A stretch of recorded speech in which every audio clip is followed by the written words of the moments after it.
Right guys, welcome back. Today we're going to be taking a look at the collector's edition Cal Kestis Jedi Survivor lightsaber. This was a special edition set run by Limited Run Games. They only sold a limited quantity of 6,000 of these in total. It was 2,000 split between 3 different consoles. Let's take a look. So once you're past the outer sleeve, this is what you're greeted with. It comes in this custom display box, which is designed to look like the crate that was used to carry Cal's saber in the opening scene from Jedi Survivor. And this is where my only real negative with this lightsaber slash collector's edition comes into place. This was originally described on the Limited Run website as coming with a premium magnetic box to hold the lightsaber. So I, possibly naively, expected or hoped that this premium box would be plastic, a little bit like the plastic boxes that you get from Galaxy's Edge. It's a cardboard box.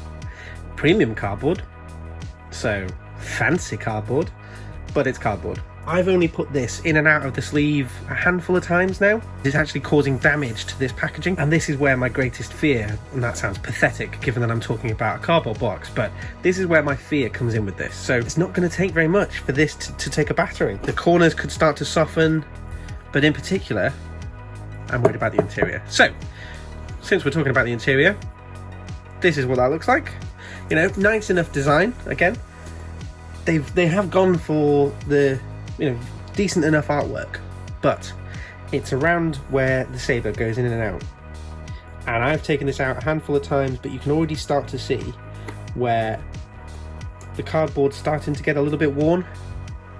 And that's only going to get worse. The more I take this out, the more I mess around with it, which at the end of the day, it's a lightsaber. I want to mess around with it. But the more I do that, the worse that's going to get. Once you get into it, the lightsaber is beautiful. It's a great saber. There is an argument to say, well, of course it's a great saber. It's the Legacy Lightsaber with a new pommel. So we already knew what this did from an electronics point of view. All they've done is slapped a new end on. And yet, that is true. If you liked the original Fallen Order saber, you're probably going to like this as well.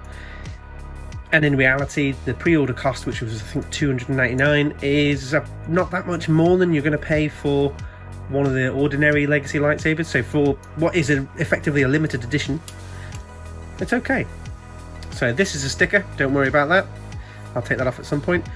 But let's have a look at it. So close up on the pommel, they've done that really nicely. Got your D-ring here. Very good weight, good length. So this is now a double-handed lightsaber, or certainly appropriate for that. You've got your ignition switch here, as normal. This is where, again, I think that there's a few things, whether it's Disney or whether it's Limited Run Games, could have done something in partnership together or something differently. So a couple of little niggles on the actual saber itself. One is they've left the CoverTech wheel on. If you've got a D-clip, you don't need a CoverTech, so I would have just taken that off completely. And then the other thing is, Disney just announced a limited edition Cal Kestis saber staff, or a Kestis Junda saber staff, and that has the ability to change colours, and all you do on that is you press a button here. This doesn't have that. So again, all Disney have done there is they've updated this bit of the emitter, and I don't really know why they didn't do that with this, because this feels like it should change colour as well, but it doesn't. So this is locked in, it's blue, it's a nice looking saber, but unless you're absolutely desperate for it, it's not going to be worth it. Certainly not at the resale prices on eBay. And the balancing issues that people had with the original Jedi Fallen Order Legacy hilt are not quite gone, but they're certainly rectified a lot. You know, it doesn't have quite as much weight to the bottom now. You can just about balance it when it's like that. There's much more weight down here. So this feels like a complete lightsaber. So you can see the bits that they tweaked. It looks like they sort of shortened this bit and lengthened the connector, but it looks nice. It fits in nicely. And as part of my Kestis collection, for me, this was a no-brainer.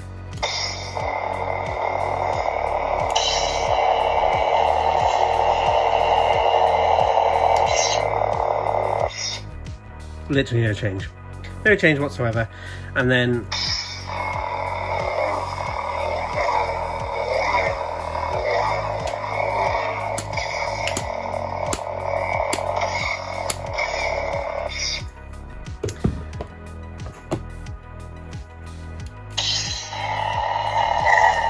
slightly richer speaker sound, in fairness, coming from this, because of the fact that the speaker is actually closer to the gap there, but muted if you cover it. And then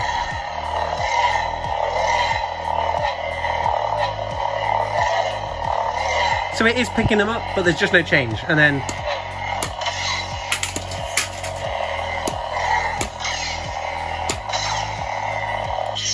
I'm conscious that you probably couldn't get a good glimpse of the blade light there, so I'll show you in the dark as well. And in reality, the sounds and lights on this aren't the worst from Disney.